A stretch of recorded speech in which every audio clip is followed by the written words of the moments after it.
All right, so before I get it in the air, I'm going to have to pull the wheels, the wheel liners, the front bumper cover, the cold air intake, at least mostly out, the battery tray, this breather hose, there's a clip on the top and on the charge pipe.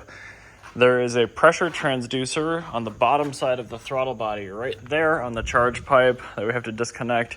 There's like 6 plastic charge pipe pieces underneath. There's obviously the intercooler with the mount and a few things in the way of that. So there's actually a pretty good video already from NGen Performance with this exact intercooler. So I'm not going to go through the detail that he did. I'm still waiting for this to cool down even. But off camera, I'm going to pull the wheels off of this thing. I'm going to pull the fender liners and I'm going to pull the bumper cover. If you've worked on a car before, it's all pretty standard. It's these 2-piece push clips and a bunch of 8s and 10s. So again, I'm going to pull it off. It's fender liners first, then you take the fasteners out of the wheel wells, then the bottom, then the top, and then the bumper cover pulls straight forward. So again, it's just not worth filming because it's already been done.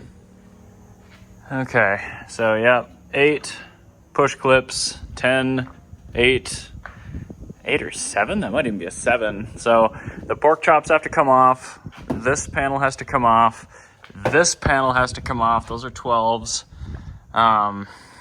Yeah, I gotta do it. Otherwise it won't get done. It's just like the Phantom, except this car is actually good. But you can see the old intercooler right there.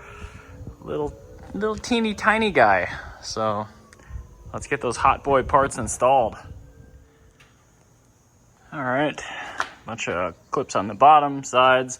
If you pull the pork chop down, there's a couple on either side. You can already see the front mount and a couple of the insanely ridiculous hard plastic hoses with like sound dampening chambers. I did pull the plugs off the fog lights and the turn signals. Those come off with the bumper, so EPS is pretty big on this bad boy. Still have to pull the central metal under tray, but I'm going to pull off the liners now from the wheel wells, and then we'll bring the car back up and start pulling charge pipe stuff and removing a few things topside in the engine bay. Okay, so to get to this stage, we are at 72 fasteners. Have a Japanese-Italian collab, they said. It'll be fun, they said. That's kind of cool. I've never seen the aux pump. This is what cycles coolant through your turbo after you shut the car off when it's still hot. We won't be working with that today, but yeah.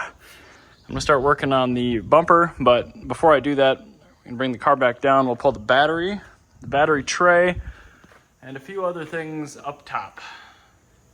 All right, 10s on the battery terminals, 10s for the hold down, 12 for the actual underneath tray thing, 10s to get this coolant jug out of the way so you can get at that clamp, which we haven't taken off yet.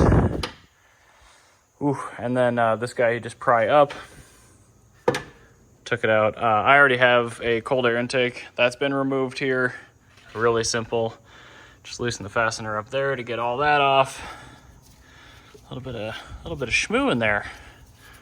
Anyway, going back up, I have all the fasteners and push clips off of the bumper up here. Then inside there's 2 nuts and 1 bolt.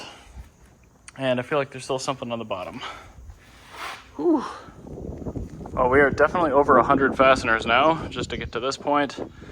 But you can at least see the intercooler. Looks like these are probably 12s on the side here, 7s for clamps, 10 here for the horn, 10, 10, 10 for the intercooler core, 10, 10. What do we have over here? Ooh, that's a little bigger. That's either an 8 or a 10. Oh yeah, a little tension clamp here. Pry those off. And then, I'm not even sure how we're gonna, okay. Looks like there's a 10 up here that holds that hard piece on. This is such a terrible design. And I think we have to loosen these on both sides too. I actually have an upgraded sway bar that I never did on this car because it looked like such a huge pain to deal with. I do believe we have to take off this little mount here and this plate as well to gain access to the charge pipe in there. You can see one of the fasteners anyway. Oh, the other one's right down in there. Super. What a pain. All right. There's the little clippy boy. The bottom side of that little green clipped hose we dealt with on the top side. And it's the start of our charge pipe. You can see one of the 12s right there. The other one right up there. And then I'm curious, once I get that off the throttle body, if I'll be able to get access to it. I do have a large bore throttle body I bought for my 500 back in the day that didn't fit. So maybe it'll work on this. And I'll get going on this side too. 10 mil, get my speed wrench up there. Yippee. Also, the sway bar bushing has got a split in it, but it's like not split. I don't know, I'm gonna have to get that off so I can try to get the bar out. Unrelated to the intercooler, I'm just also looking at hopefully swapping out my sway bar. Well, there's one side, I think the tougher side. That was an absurdly tight fit. Well, there we can see the throttle body. I'm gonna see if the plug is the same, but there is the pipe. What an absurd piece of junk. This car was not designed to have a turbo. Very, very clearly. Well, amazingly, that does look to be compatible, so I'm going to go ahead and throw it in there too. It's not a huge difference, but it's definitely been bored out. Other side is out. What a huge pain in the butt. The sway bar is definitely a subframe out job, so I'm not touching it. I do have to do an oil change. The cars actually do. So since that's all really accessible right now, I'm going to go ahead and do that real quick. But after that, we're going to start prepping the new charge pipes to go back in. All right, the old front mount was just 2 10s and 3 10s. Just lifts up and kind of tips out. There are a couple little rubber isolators that it pops out of, actually right down here. I think I have to remove those brackets. I'm pretty sure we don't use those for the new intercooler, but I'll have to double check.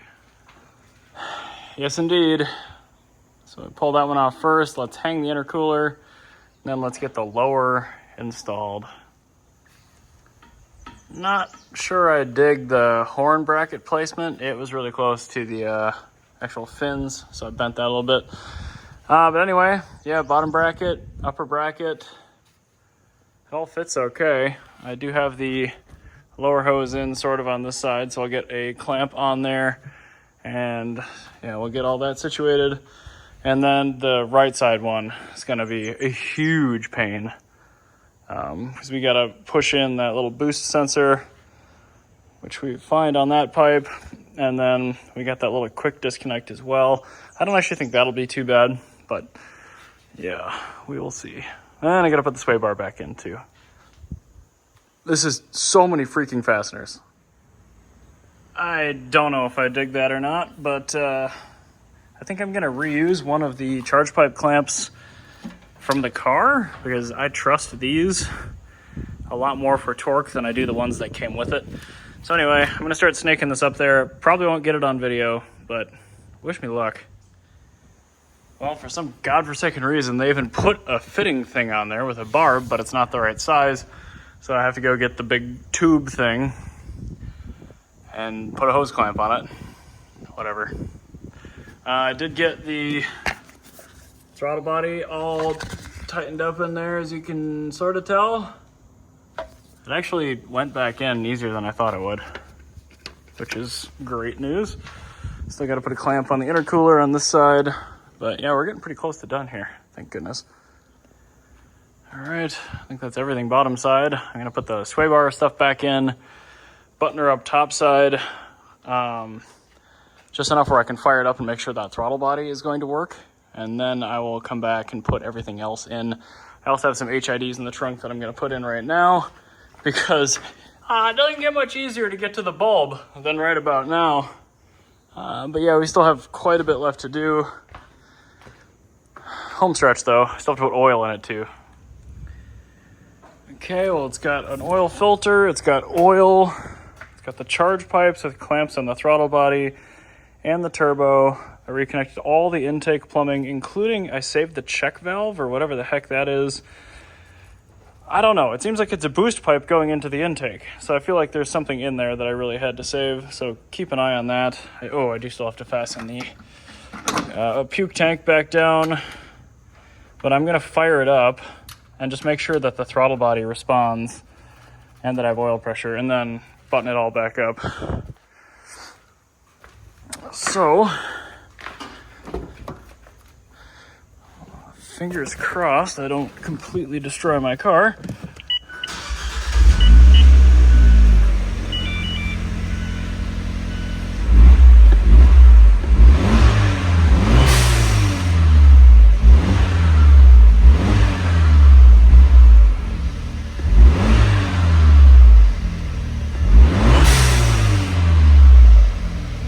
The auto response doesn't feel great, but that's probably just because it's stone cold.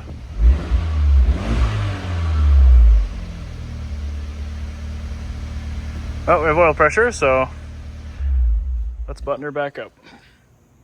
Oh, the horn looks even dumber than it did before. And eventually I'll get this front bumper repainted too. It was already lightly crunched when I bought it and then fixed, but I don't think they did a very good job.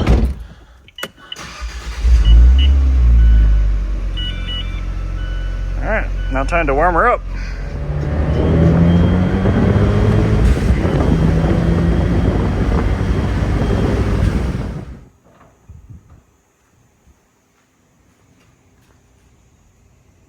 Well, I'd say that was successful. I do still have a GFB DV Plus, and I think I can't install it because I have that little blow-off plate. I need longer screws, but other than that, I think this thing is getting very, very close to fully modded. I do still have my flash tablet. I still have to load the Phase 2 tune on here, but now that it has the hard mods for it, I can do that at my leisure. Yeah, that's all for today on this. Bye, guys.